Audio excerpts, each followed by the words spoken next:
Welcome, everyone, and welcome to a webinar on Workers' Compensation 101. My name is Jason Schaffenbuhl, and I'm Regional Manager with Argent. This topic is near and dear to my heart. This is very similar to one of the lectures I give at a local university to students in occupational safety and health. The topic is unique in the fact that a lot of people, or all of you, have to deal with workers' compensation and try to address workers' compensation-related issues, but I find that a lot of people, and even some agents, don't really have a good understanding of workers' comp, the experience mod, how the mod works, and the issues surrounding that. So I will begin. All of you should have received the handout about 10 a.m. this morning. They went out. If you don't have those, you might want to check back to your inbox to see if you received the email. The agenda today, we're going to talk about the history of workers' compensation, just really quick understanding of how we got to where we're at, and ironically, how little it has changed in the last few hundred years, in some cases a few thousand years.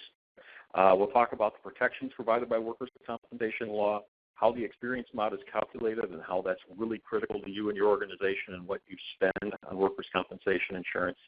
And then last, talk about how you utilize workers' compensation law to your benefit.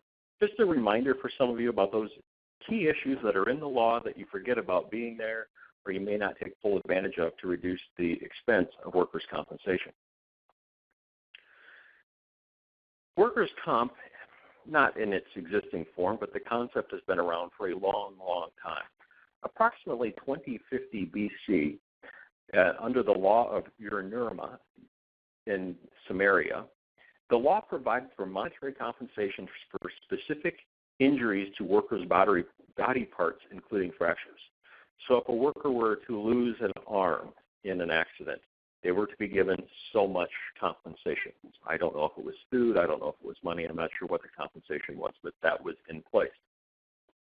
Even more recently, ancient Greek, Roman, and Arab and Chinese laws had similar compensation schedules with precise payment for the loss of a body part. And you still see in most states these schedules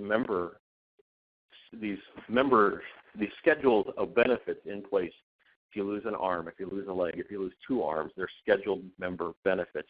And that's a fixed amount of compensation, typically so many weeks of compensation for the loss of that particular body part or the impairment to that particular body part. So we really haven't changed anything in 2,000 years in some respects. As we progressed through history, around the Middle Ages, feudalism became common, so this is the servants working for the landowner. And compensation at that time was more based upon what an honorable lord would provide for his injured servant. So as an indentured servant to a landowner, if you were injured, it was up to that landowner to determine what your appropriate compensation should be. If they didn't feel you deserved anything, you wouldn't get anything. If they felt that you were harmed in some manner that they felt obliged to cover, they would provide more coverage for that type of injury then. But again, it was up to your individual boss. From the late Middle Ages to the Industrial Revolution, what we had in place was a typical tort system where if you were wronged, you had to sue. And so employees had to sue their employer in court if they were injured at work. The employer was liable for medical treatment, lost wages, pain, suffering, legal costs, etc., unless there were three tenets that had to be found, or the employee had to be proved that they didn't apply to them. So the first was contributory negligence. If the worker in any way was responsible for the injury, the employer was not at fault, thus the employee was not due any benefits. So if the worker should have used a different tool, shouldn't have removed the machine guarding, shouldn't have stuck their hand in the machine because it wasn't guarded, then the employer wasn't at fault and the employee didn't get any compensation. Another factor was the fellow servant rule. And the fellow servant rule said, look, if another employee caused the injury or was responsible for the injury, then the employer wasn't at fault. So if an employee struck you with a brick or struck you with a forklift, dropped something on you, pushed you into a machine incidentally, then the employer wasn't at fault. You could sue your coworker, but your coworker was making as little as you were, which was nothing, so you weren't going to get much out of them. And the third tenet was the assumption of risk. If the employee knew of the hazard that caused the injury, the employer was not at fault. So if you were a railroad employee and you got your hand crushed between the coupler of two rail cars, you knew of that hazard. That hazard's been there, it's still there today, so therefore you wouldn't get any compensation for that risk. If you worked in a meat processing plant, you fell into a vat of boiling liquid and you were cooked to death. That's your problem. You knew about the hazards of falling into the tank. Some employers made employees basically sign contracts that said, look, you're likely to get injured or killed on this job. We've made you aware of these hazards, therefore you're entitled to no compensation. So that was in place, and that brings us up to about the late 1800s. And what we were seeing into the late 1800s, employers were buying workers' compensation insurance. However, those carriers weren't paying often because the employers weren't losing lawsuits. It was expensive for employees to sue employers, but the courts and society were changing, and more employers were beginning to lose more and more of their workers' compensation or their employee injury defense cases. In 1884, Prussia adopted a workers' accident insurance system, and it's really the first modern system of workers' compensation. So in 1884, they created this no-fault workers' compensation system that is very consistent with what then ultimately came to be in the United States. Initially, other countries in Europe adopted the laws or adopted similar laws, and finally in 1911, the state of Wisconsin was the first state to adopt workers' compensation laws in the United States. It's not that they weren't tried earlier. I think 1907, 1909, some states tried to pass workers' compensation laws. Wisconsin was the first state in 1911. It was quickly adopted in other states in this country by 1920. 36 more states had adopted it. And finally, by 1948, all states, with Mississippi being the last state, had adopted a workers' compensation law into place. So you can see from 1884, with Prussia adopting workers' compensation law, quickly coming to coming to the United States, and then within 37 years being fully adopted across this country. Each state, though, has its own unique workers' compensation statute. In theory, they're pretty consistent, but the actual application, little state nuances, make a big difference. This presentation today is going to talk about the higher level things that are very consistent from state to state, and I'll talk about one or two little nuances. But here's the grand bargain, and that's what workers' compensation is often referred to as the grand bargain. It provides protection to the employee. The employee doesn't have to prove fault. It just has to be, work has to be cause or aggravation of the injury or illness. And so the employee doesn't have to sue, doesn't have to go out of their way to prove that the employer was responsible for it. So that's one of the things that I see a lot of frustration with is, but the employee didn't prove it happened here. The employee didn't prove. It's not about that. It's a no-fault system.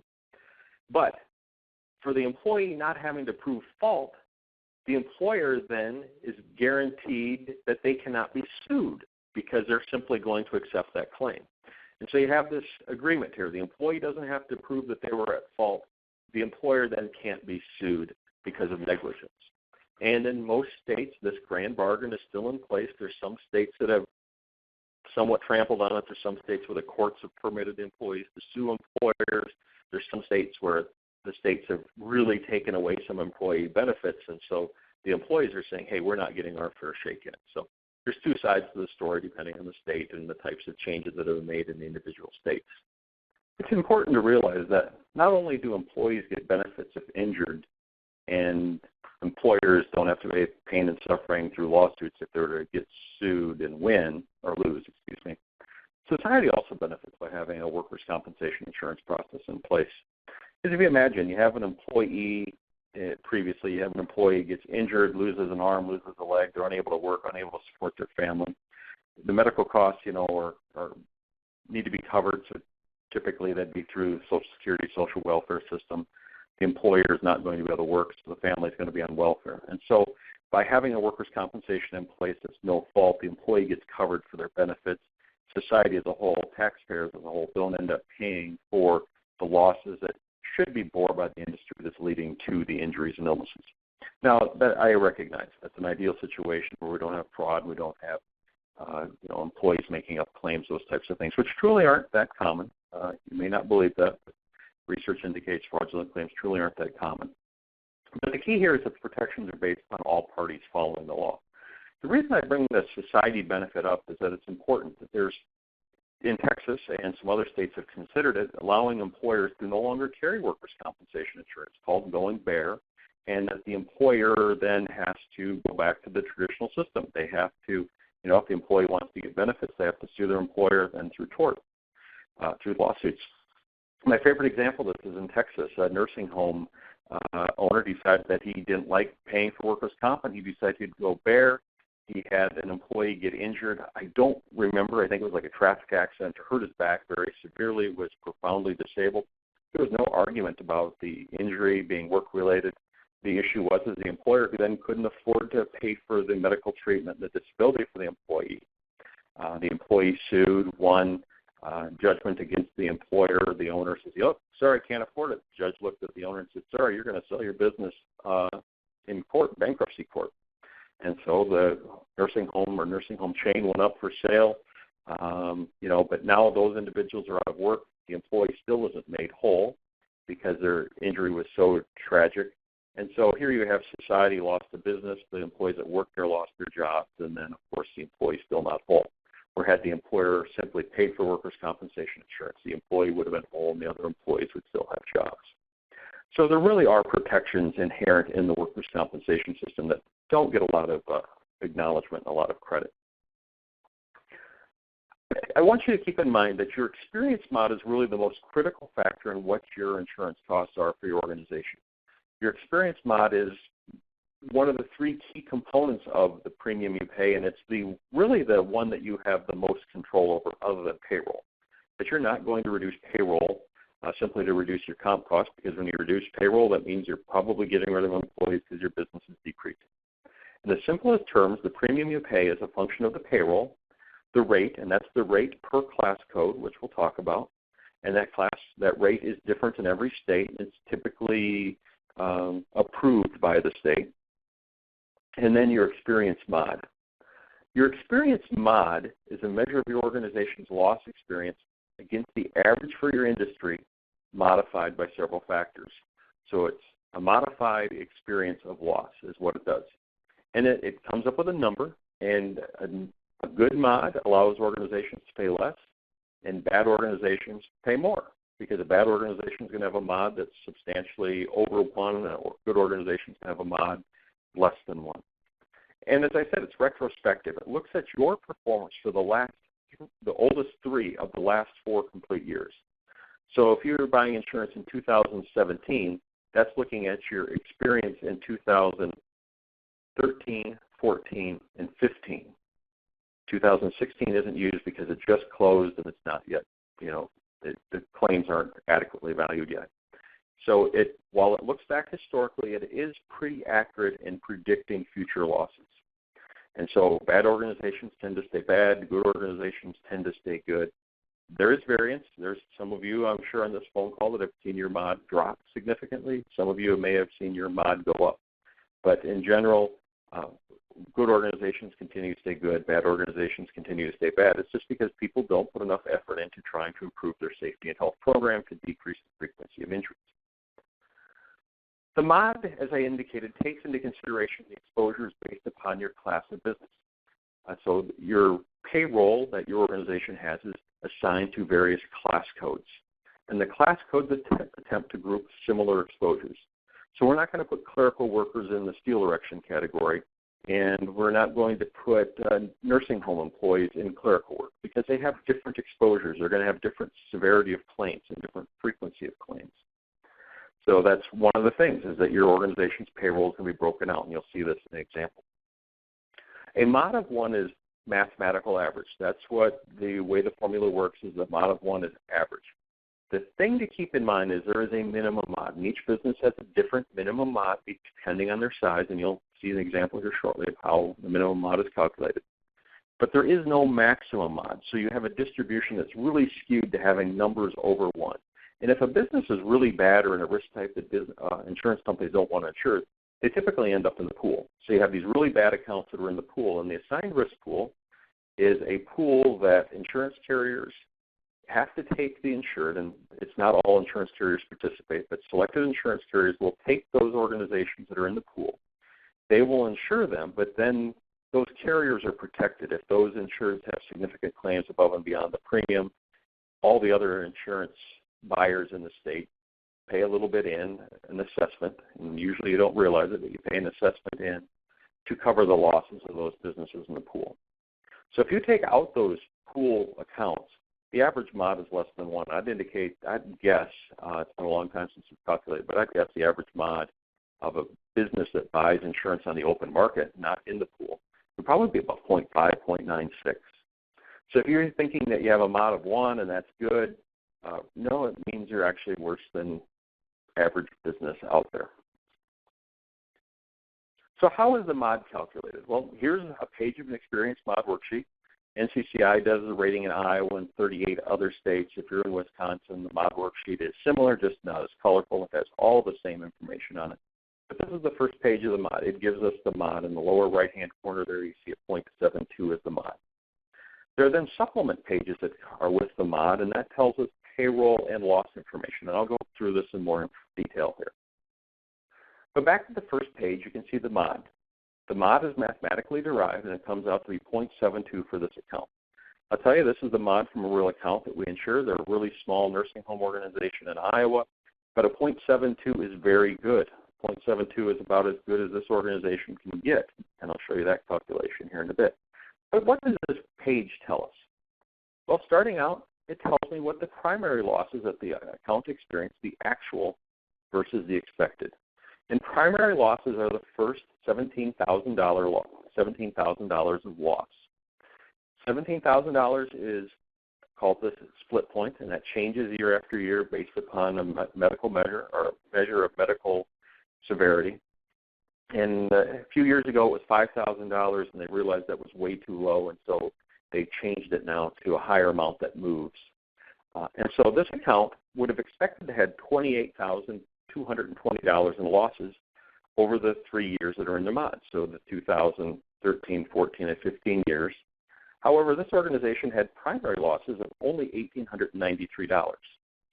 Now, really important to realize, primary losses are modified. A primary loss is 100% of any indemnity claim or 30% of any medical-only claim. So right away, there's a big advantage. If you have a $5,000 medical-only claim, that's only going to go into the primary loss at $1,500. Or if you have a $5,000 loss in an indemnity claim, all $5,000 are going to go in. And you'll see the impact that makes here in a bit. And we have the rateable excess, and that's that part over the split point. That's the part over the $17,000. So this organization had $0 in losses over $17,000. Whereas the industry would expect them to have $6,302 of losses. And again, this is modified. The rating bureaus don't want you to have a massive impact because of one claim. And so the excess is the amount over the $17,000, the split point, and then it's weighted based upon that weighting value on the left-hand side that's highlighted. So if this account had an $18,000 claim, the amount over the split point, and the split point I'm positive is $17,000 at the time of this presentation. So that extra $1,000 would only go in at 11%. So 11% of $10,000, I said an $18,000 claim, and it goes in at 11%, would be only $1,100 would go into that excess loss.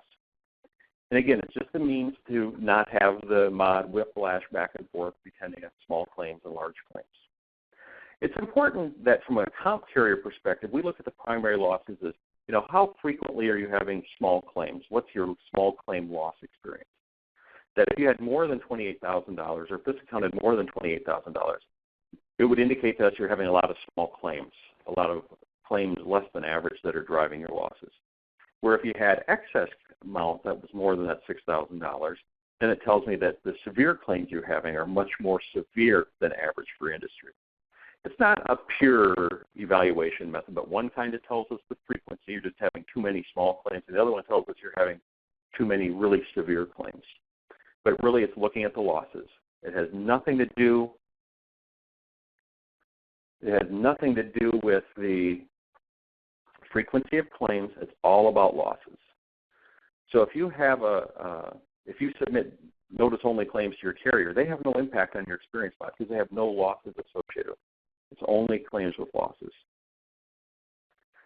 Then we have the stabilizing value. If you notice, this is a pretty large value here. This is $83,000, but it's in the numerator and denominator. And again, it's a means to stabilize the experience mod. So you have $20,000 in losses. Well, it's still only a quarter of the stabilizing value. It helps to stabilize your mod again so there's not big swings.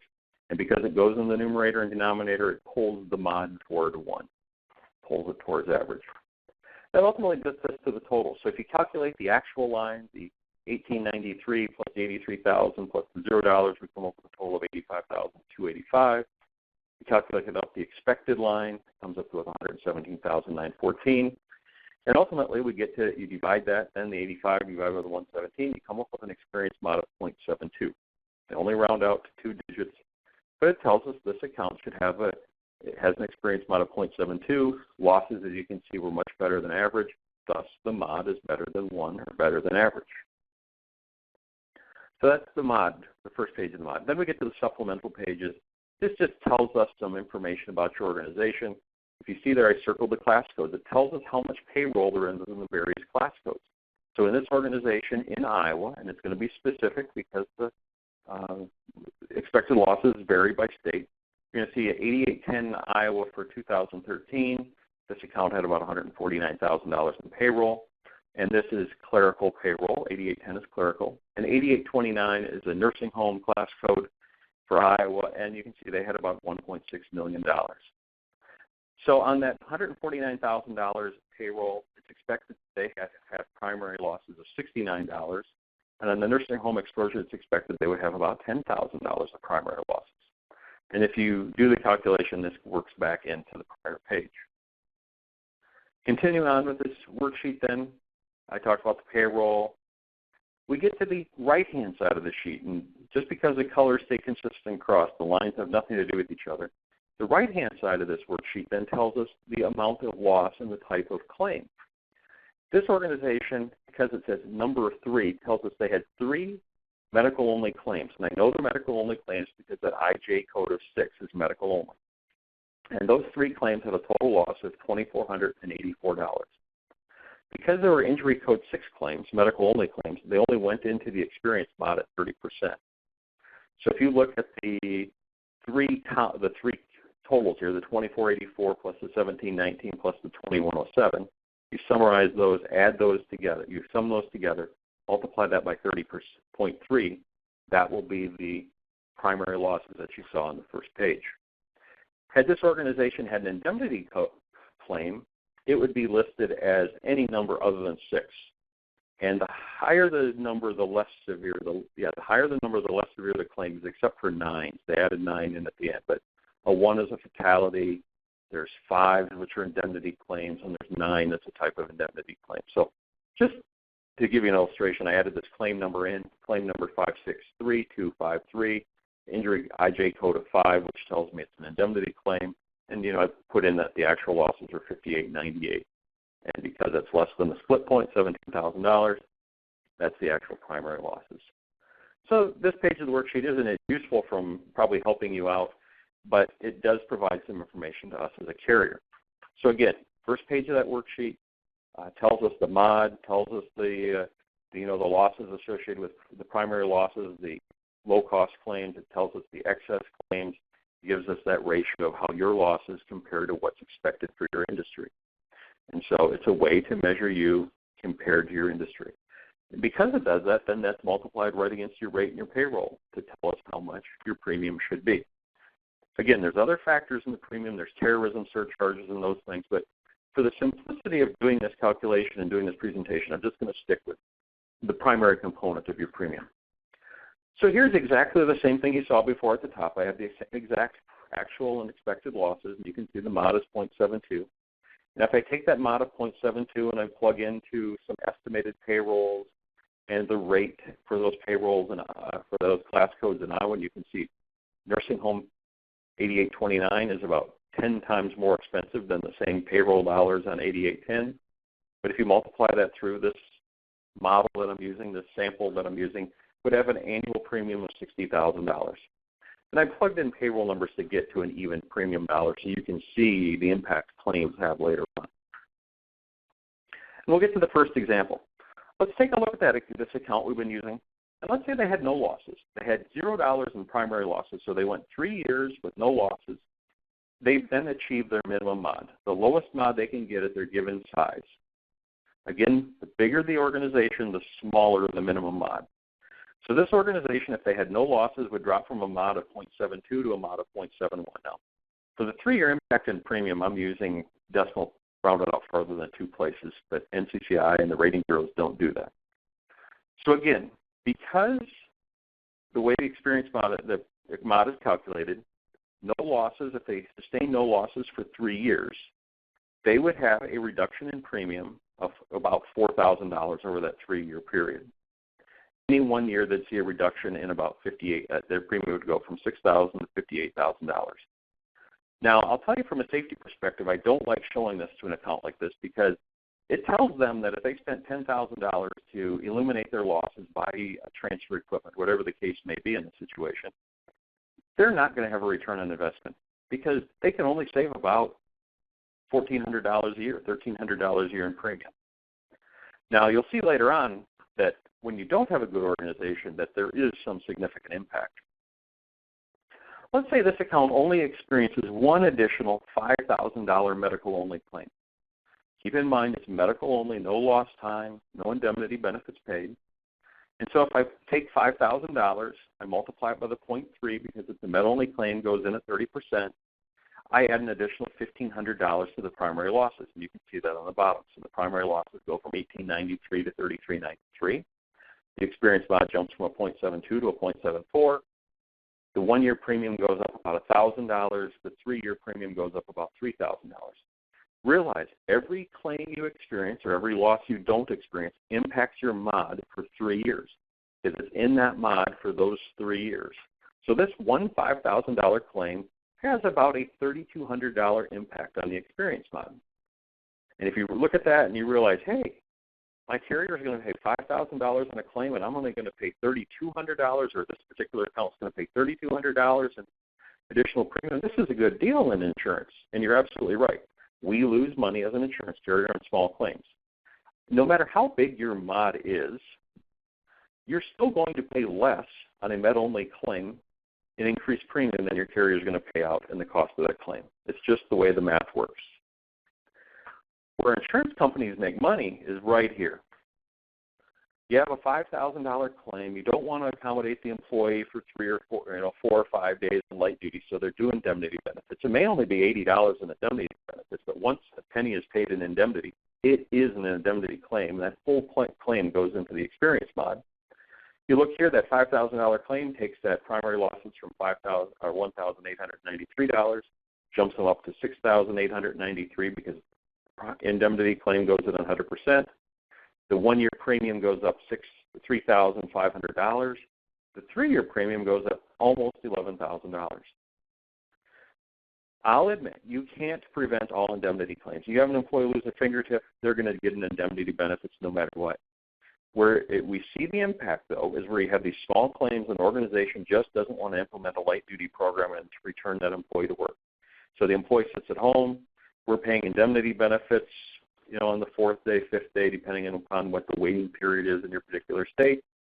That claim just went from costing us money to you're going to pay your insurance carrier more than they paid out in that claim. In this case here, you're going to pay more than twice the amount on that claim in increased premium compared to what your carrier paid for the benefits. So that gives you a little idea of how this process works. Now, let's say you have a $50,000 indemnity claim, which wouldn't be out of the ordinary. It'd be a serious medical injury, maybe a shoulder surgery with complicated recovery. Well, in this case, the primary losses go up $17,500. I used a different split point here. I apologize. I didn't look it up when I put the presentation together, but it's right in the $17,000 range, $17,500 range for all states. And so the primary losses go up $17,500. The excess losses only go up $3,575. And you calculate that, you take the $50,000 minus the $17,500, multiply that by the weighting value of 0.11 for this particular account. Again, if you're a bigger organization, your weighting value is going to be higher. And so the excess values go from 0 to 35.75. This experience mod then takes a substantial jump. And so the 3 years this claim is in the mod, there's about an 18-point jump every year. Each year, that means that claim is costing you about $14,000 additional dollars premium, almost $15,000 additional premium. The 3-year impact of that one claim is about $45,000. Again, your carrier pays $50,000, you're only paying $45,000. Not really a bad investment for insurance, but it gives you an idea of how the process works. Now, once you get above the excess, there's a cap in all states on claims, and I happen to know Iowa used to be about $280,000. No more of that claim will impact your mod. So if that claim is $280,000 or $2 million, it has absolutely the same impact on your experience mod. Again, the system is designed so you don't get penalized by these massive claims because it's just bad luck in some cases and when you get a really large claim like that. So it's just important to keep that in mind. So you see the impact of how the med-only claim, you pay in less in additional premium than your carrier is going to pay out to cover the claim. Indemnity claim, until it gets to be really large, you're going to pay in more on that indemnity claim than your carrier is going to pay out. So right away you can see you want to keep a claim to be medical only versus indemnity, which I'll touch on in a bit. So that gets to the last part of this presentation, talking about using the law to your advantage. And the first thing I want you to think about is class codes. The class codes are the key of calculating your experience mod. It determines what your rate is, and so it's important to ensure that employees are in the proper class code. 99% of the time, this is not an issue. The vast majority of the accounts, when they do the annual payroll audits, no questions about the class codes because they've been consistent for so long, they were right for so long, it's not an issue. Where this gets to be a problem is if you create new positions or add new services, you want to make sure you check with your agent to ensure that the payroll is in the right class code so you know what class code it is. You might even want to check on what the rate is in your state for that particular class code. Because I've seen organizations go into a new business and not realize that the rate for that particular class code is really, really high. You know, all of a sudden, if you're a general contractor and you decide to get into roofing, you know, the finish carpenters are in a different class code than roofers, and the roofing class code is really expensive. So you need to make sure you're paying enough to cover the cost of your workers' compensation insurance. The other thing you have to look at is if you have an employee that might do two really different jobs, and it doesn't happen often. Rarely does it happen, but it can happen where maybe you have an employee that works in the morning in the office doing clerical duties, and in the afternoon they are palletizing product for shipment. In that particular case, you really have two options. The law is that you put the payroll in the class code that has the highest rate. However, Argent will allow you to split that payroll record by class, and most other carriers will, but they don't necessarily have to. But if you maintain separate records that says, look, this employee earned X amount of wages as a clerical employee in the morning and X amount of wages as a shipping employee in the afternoon, and you separate those out, then you can put that payroll into the separate class codes. So right away, using the law to your advantage will allow you to separate out that payroll by the appropriate class code. But sometimes people don't want to take the hassle of, you know, changing their payroll system, their accounting system, so they know how to keep track of these in different order, you know, in different class code categories. But it's something to give consideration to. The next part is causation. You know, the key of any workers' comp claim is there still has to be some work-relatedness. You know, the work environment has to have caused or attributed to or activities or work activities for the insured. The definition is different by each state, but there still has to be some work-relatedness to it. One of the things that Argent does, in my opinion, a really good job of is that we try to assess that causation during the initial contact. We, you know, make that initial contact within 24 hours, and we do our best to figure out, are there any concerns about the causation? Do we think it could have happened at work given what the employee alleges? Because remember, the employer has the burden of proving that it couldn't have happened. It's always assumed that it happened at work unless there's a proof otherwise. So if you have concerns about causation, that it just doesn't seem that work could have been the cause of it, no relationship, and I mean beyond a reasonable doubt that there's no relationship, notify your claims rep right away so they can take action. Somebody asked about the class codes. The class codes are pretty consistent across the states. So an 8810 in Iowa is an 8810 in Wisconsin, is an 8810 in Nebraska, et cetera. The rates are slightly different. The rates are always based upon the experience in that state. So if for some reason you have a really bad experience with clerical staff, 8810 in Iowa, the rate in Iowa will be higher proportionately than it would be in other states. So if you have employees that work in multiple states, typically, and this gets to be, depends on how they work, if they're assigned to work in a state or if they drive back and forth, but if they're working in a particular state, typically their payroll is going to be tied to that state. And so you'll, especially in Illinois, used to be a lot higher than the surrounding states, and it typically is. You know, you pay more to have that employee work in Illinois from a work comp perspective.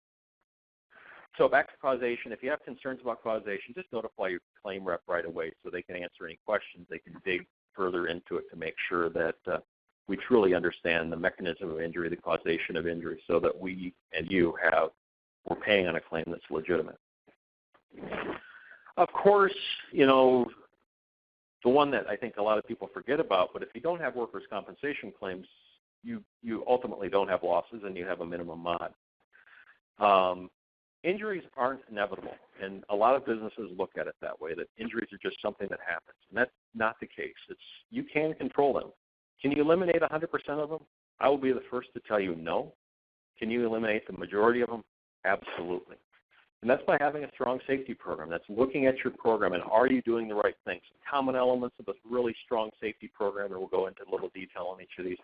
Management commitment, employee involvement, worksite analysis, hazard prevention and control, safety and health training. Management commitment starting at the top where they have a policy statement that's really short and concise, typically 2 sentences or less about the organization's commitment, management's commitment to employee safety. Then management establishes safety goals, and these are goals that you actually have to do something to achieve. You should never have a safety goal like an injury goal that basically if the employee didn't do their job and they couldn't be injured, you know, if they just fell asleep on the job and they were never injured and they were rewarded, that's a terrible goal. We want a goal where the employees have to be actively engaged in being safer. So we want safety goals for all levels of the organization and hold everyone accountable. Managers, supervisors, hourly employees, everybody. Each should have a performance-based safety goal, something that they tangibly have to do to achieve. Needs to be an annual review of program achievements. What is it that we've good on from a safety perspective? Where do we need to improve? And then visible top management support, you know, walking the talk.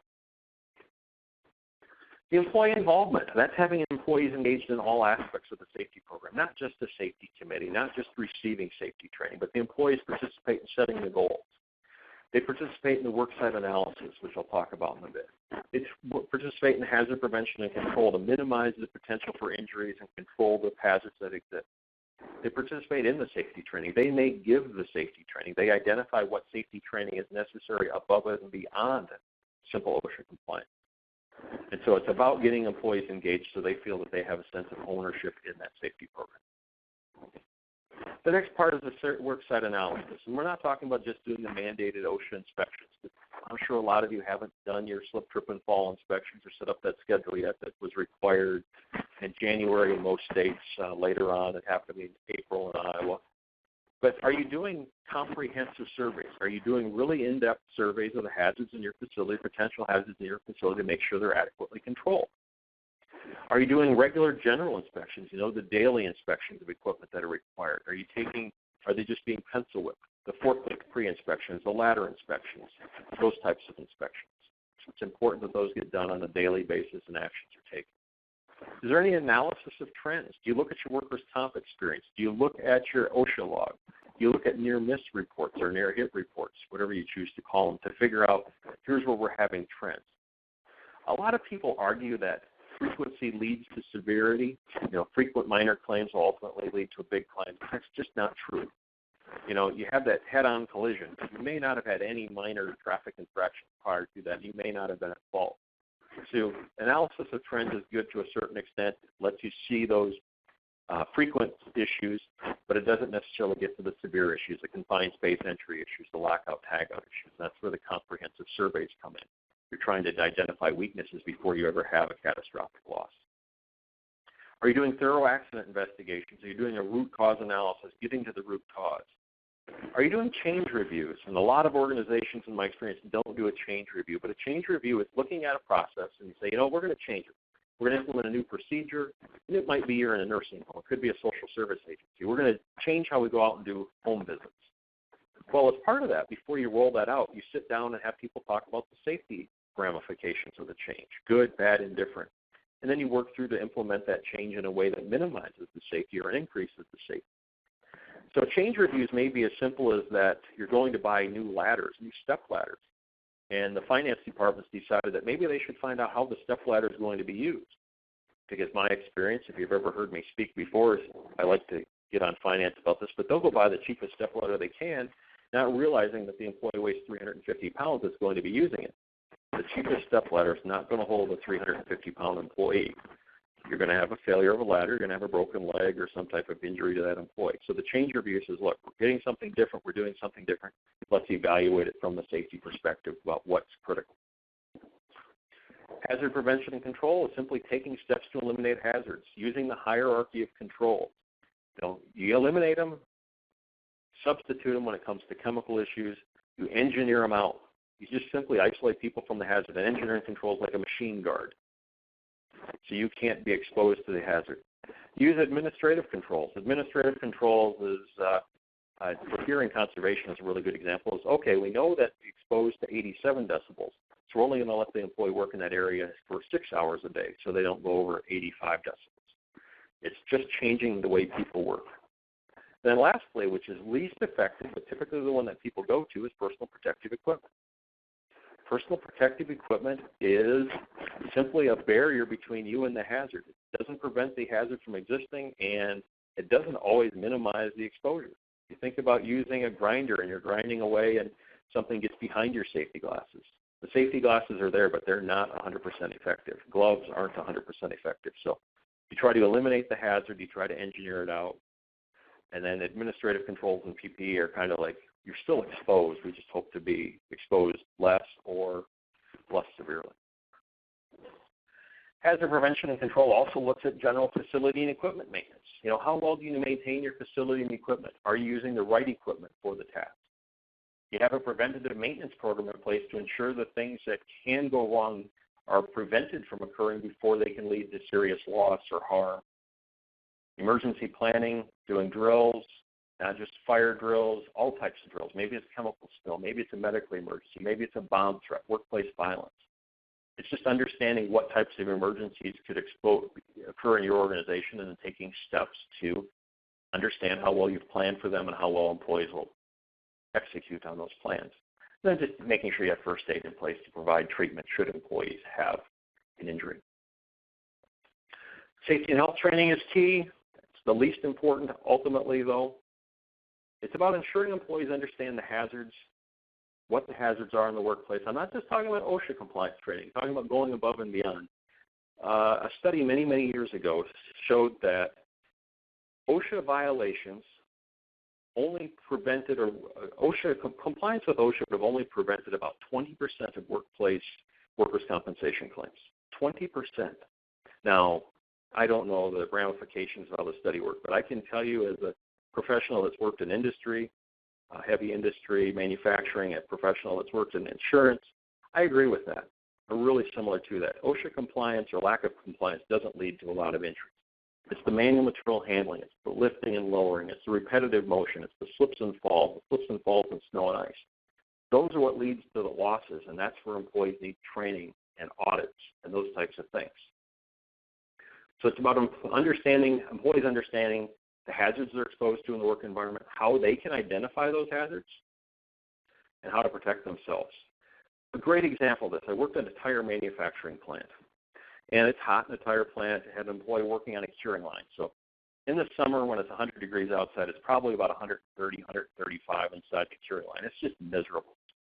And what you're doing is you have a bag you're inflating inside the tire, a steam bag, to shape the tire and to vulcanize the rubber. And so this employee's walking back and forth, and he notices underneath the catwalk there's a little fire, maybe just a few inches tall. And he thinks nothing of it. And as he's working throughout the day, about an hour later, he's getting to the point now where he actually has to jump over the fire because it's coming up through the floor grate that he's walking on. And he doesn't think anything about it until all of a sudden one of the security officers notices on the security camera that, I think there's fire out there.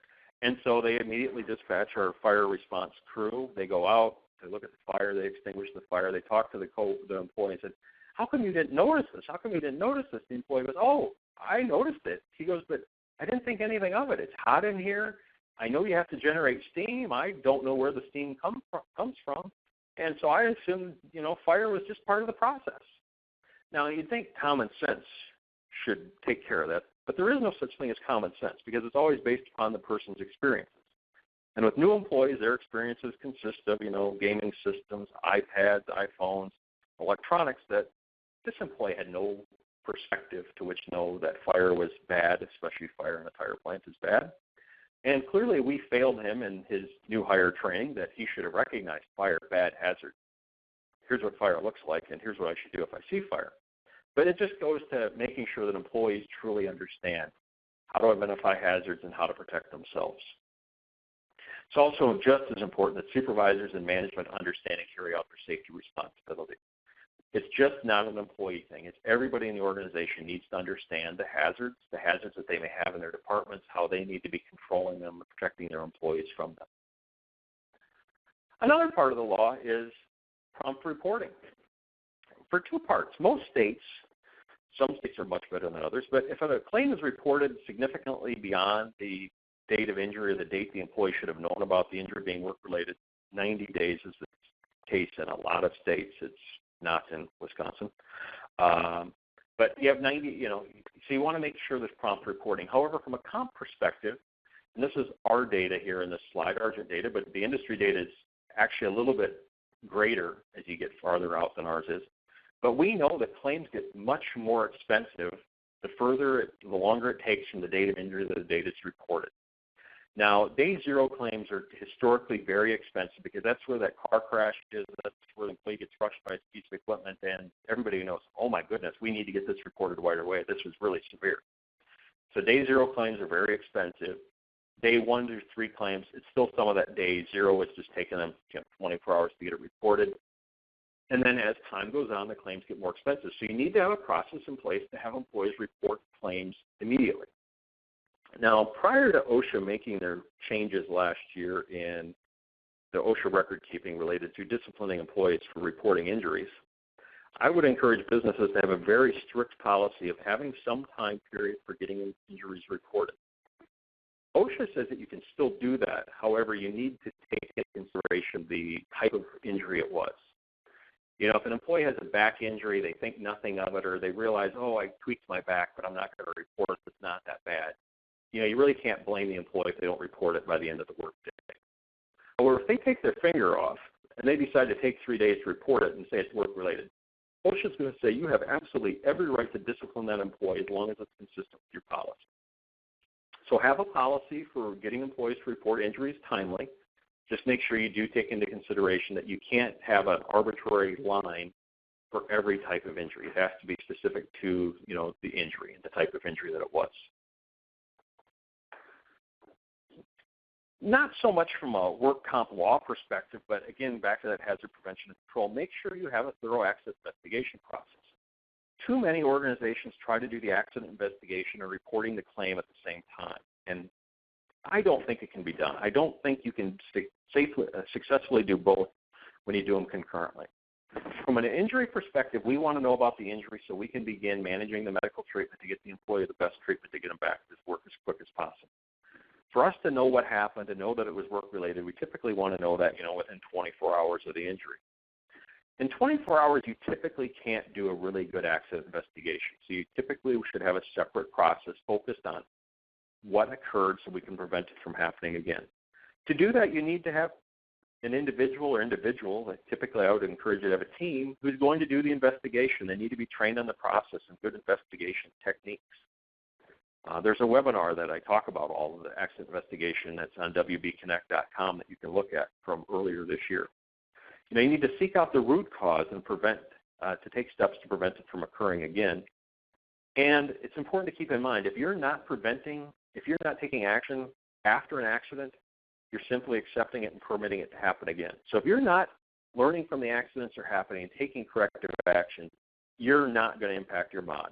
Your mod's just going to stay where it is because you're not actively engaged in trying to prevent the injuries that are happening in the workplace. One way you can utilize the law to your advantage where it's legal, but even where it's not explicitly legal, there's things you can do, is direct medical care.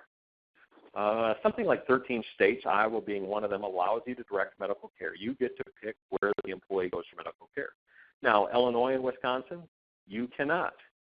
But what we typically see in those states is if you as an employer have a good relationship with a medical provider and you can get that employee in simply by making a phone call to that medical provider, they're more than happy to go there because it's a better alternative than trying to get an appointment scheduled with their own doctor. Because it may take them a day, 2 days, 3 days to get an appointment with their doctor. And you can go, look, I know you're injured. I know you have the right to go to your doctor, but I can get you into the occupational medicine clinic today. And we see the vast majority of the time employees take advantage of that. Now, where they don't take advantage of it, it's because they have a history with workers' compensation. They know the ins and outs of compensation maybe better than you do, and they're just trying to utilize everything to the best of their ability. If ultimately all we're concerned about and all the employee is concerned about is getting healed and getting back to work to remain a productive member of the organization, and most employees are, they're going to be happy to go to the best alternative to get them medical treatment that's prompt. Now, if you're in Nebraska, there's this wonderful little thing called a Form 50. And ironically, they tried to adopt it in Iowa, but that died a few years ago. That attempt to do that died. But what the Form 50 is, it's a form that you give to the employee after every injury, and the employee can designate if they have a family physician that they want to go to. Now, if they don't, you can direct care, but if they do have one and they go to that doctor, that's fine, but later on they can't change doctors because they've designated the doctor. So in some respects, it gives the employee the ability to go to their own doctor, but it kind of locks them in. So if you're an employer in Nebraska, if you're not utilizing the Form 50, utilize Form 50, but it's important. You have to give it to the employee at the time of each injury. If you simply give it to the employee at the time of hire, it does not hold up in a court of law. We've been there, we've done that, we've lost on it. It needs to be given after each injury. Some people do pre-hire screenings, post-offer physicals. Pre-hire screenings are non-medical tests, and ultimately what happens is a pre-hire screening typically doesn't give us information related to the employee's abilities or prior injuries. The key here is that what we're looking at is if we know that the employee wasn't 100% before they were injured, we don't have to get them back to 100%. We have to get them back to their pre-injury condition. So some employers say, well, we do pre-hire tests. We have them lift this box here because that box represents what they lift. Now, it doesn't provide us with enough information. I love to see post-offer physicals, but I will tell you it's very rare that there's a good return on investment of post-offer physicals, so I don't encourage everybody to do them. I'd love to see them done, but I wouldn't encourage everybody to do them. A post-offer physical is a medical evaluation that's done after the offer of employment is made. It's a conditional offer. You're just evaluating an employee's abilities against the job demands. However, you can go above and beyond just that assessment. Typically, it includes a very detailed medical history. In my opinion and my experience is that medical history tells me much more than a doctor doing a physical evaluation or any type of lifting test. I'm okay in some organizations to just do a detailed medical history because what it does is it gives us an indication if the employee has been honest, that if they had any pre-existing conditions we should be aware of to make sure they had releases, that they didn't have any permanent restrictions. And in Iowa, as in most other states, if the employee lies on that medical history is a part of that employment application process. And I've terminated an employee 17 years after they began employment because they lied upon their medical history at the time of employment. It went to hearing, and the judge says, I'm sorry, employee, but I have to rule in the employer's favor because they have consistently applied this. And we were just relentless on lying about medical history. And we would terminate anybody at any time if we found out they lied on their medical history. Now, from a comp claims perspective, it can make the claim a lot more expensive. But it's a right that you have as an employer. But again, if you start doing post-offer physicals, there's a lot of legal requirements. You have to make sure that they're being done for all employees in that particular class, that the physical process is consistent, that it truly is related to the essential functions of the job.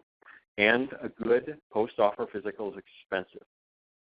And so when that post-offer physical is expensive and you don't have a really strenuous work environment, which most of you that we insure generally don't, the return on investment simply isn't there.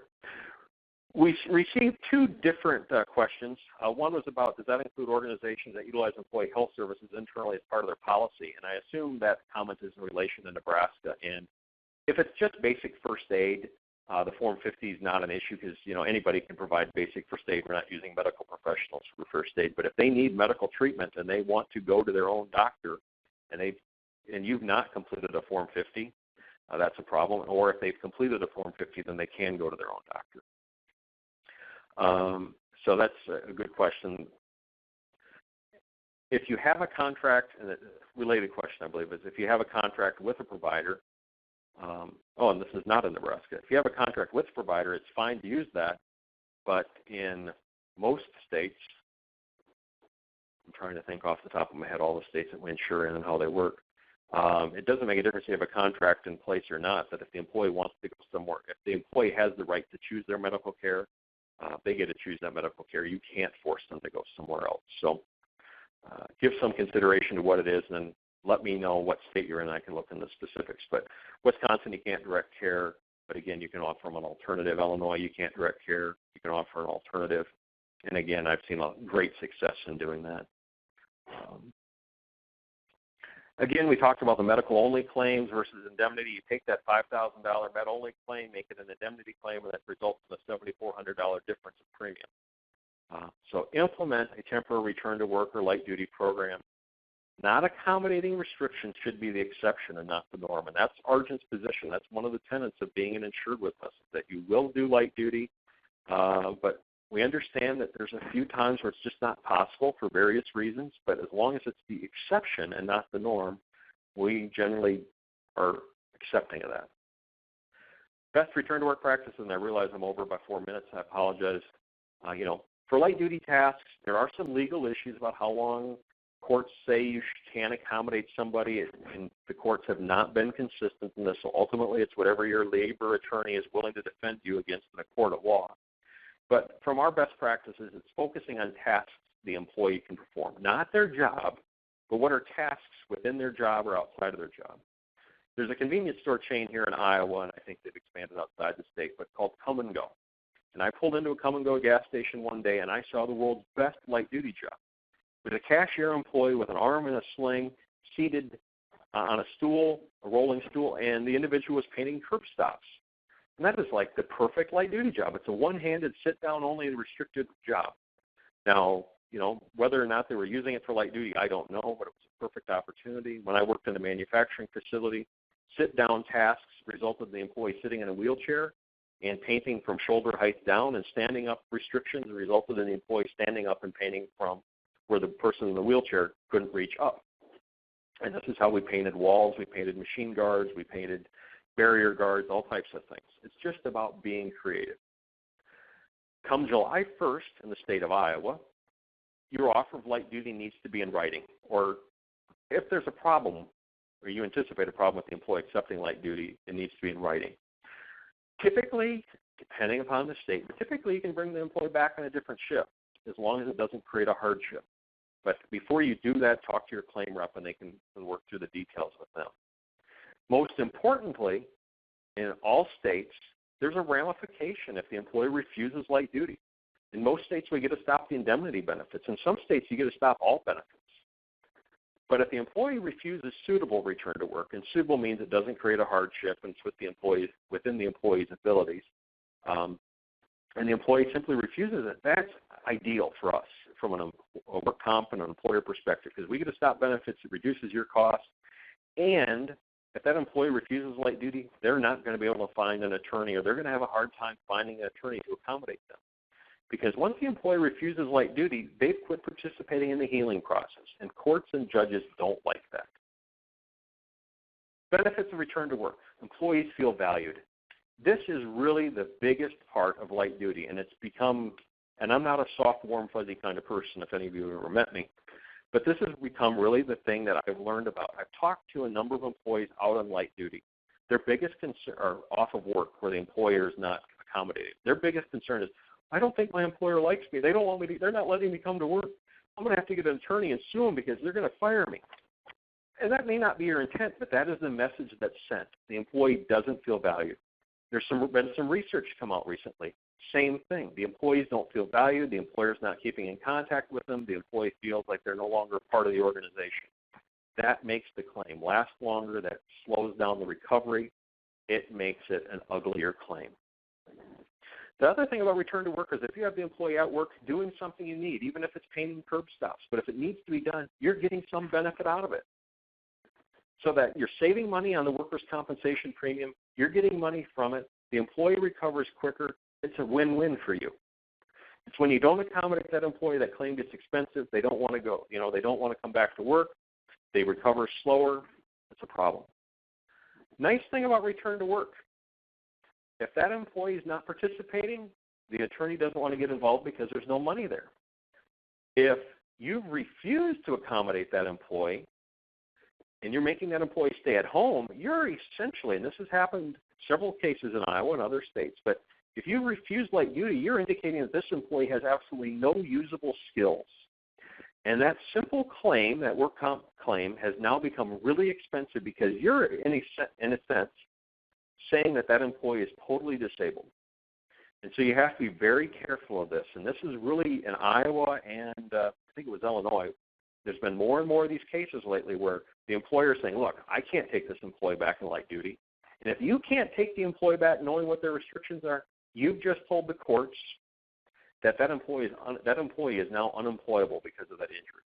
And so you have to be very cognizant of that when you make that determination that you're not going to accommodate the employee. What is the message you're sending to the employee? What is the message you're sending to the courts should that case go to court?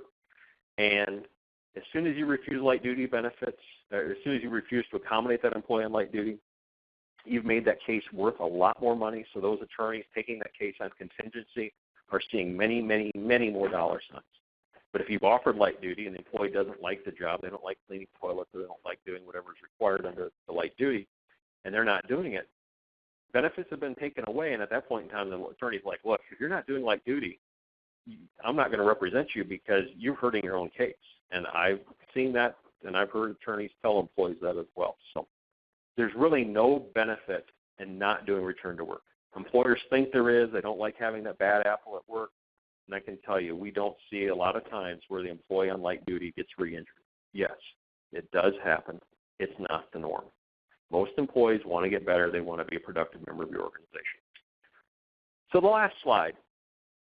Your organization has some control over the workers' compensation costs it pays. And the reason I say some is I recognize you don't control the rate, and you don't control payroll to the extent that you don't want to get rid of all your payroll because that means you'd be getting rid of your employees. But you can make a significant impact on the mod. So take steps to reduce the frequency and severity of the accidents. Don't treat them as inevitable. Focus on what makes sense to reduce the incidents in your organization. And then utilize the law to the best extent possible to control your costs as much as possible. Because too many people just feel like they're a victim of the work compensation process, and that's employees and employers. Nobody's exempt from that. But utilize the law, take advantage of the law to get the benefit out of it that you're entitled to. A question was just asked about, should light duty always be documented in writing? And the simple answer is, unless it's required by law, no. The issue is that in most cases, light duty isn't an issue. The employee is more than happy to come back. You know the employees that are either going to be resistant to light duty, not want to cooperate with light duty, and at that point in time, I say absolutely. Just put it in writing so everybody agrees. One of the concerns about putting light duty offers in writing is, are you creating a new contract for employment? Technically not, but if you wrote the offer of light duty in a really, really, really poor manner, attorneys and judges may construe it as that. And so the issue is the only time you need to document it in writing is when you know if there could be a problem about the employee saying, well, they never told me they had light duty. And you can just simply say, look, we have light duty. We can accommodate these restrictions as documented by the physician. Please report on this date and time. Should the employee fail to return to work, that's an issue of job abandonment. Now, your claim rep and I will all say, please don't fire the employee at that point in time because it complicates the claim significantly.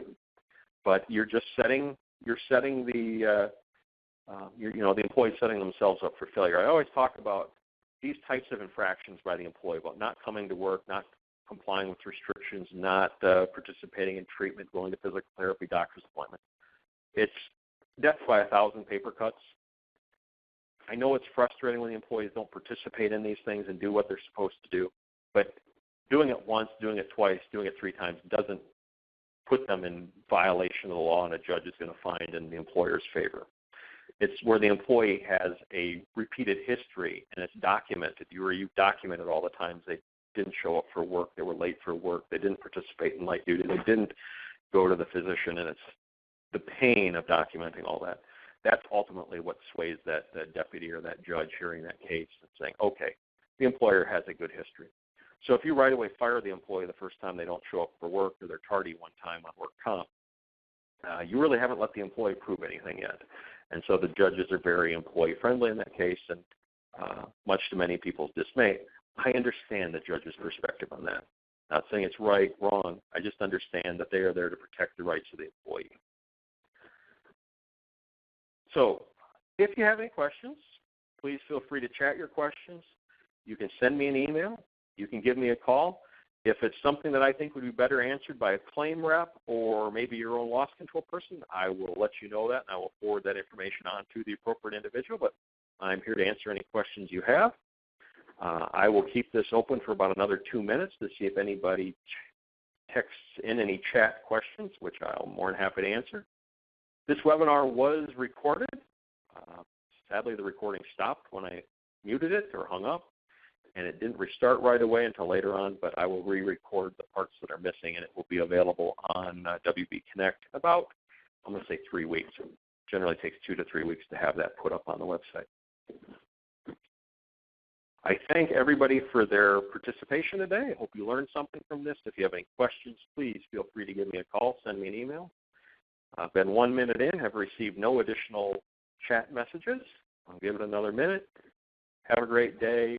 And if you're anywhere near the Midwest, you're probably looking at severe weather right now, or might be later tonight.